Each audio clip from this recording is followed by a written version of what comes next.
Ahojte, volám sa Tamara Molentová, som dorastíneckou reprezentantkou a milujem biatlon.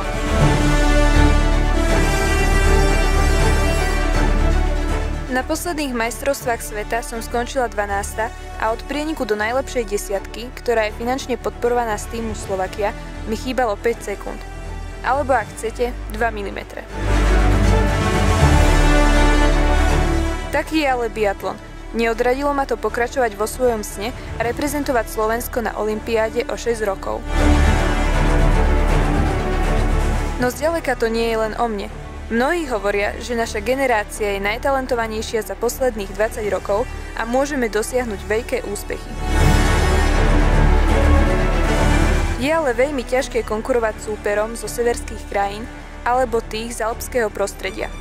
Majú oveľa viac financií i lepšie podmienky. Fond pre podporu športu od Nike by sme chceli požiadať o pomoc. Potrebujeme skorší kontakt so snehom pred sezónou, kvalitnejšie lyže alebo i náboje, ale napríklad aj kuchára, pretože po takej strave na severe Európy by ste optimálny výkon nepodali.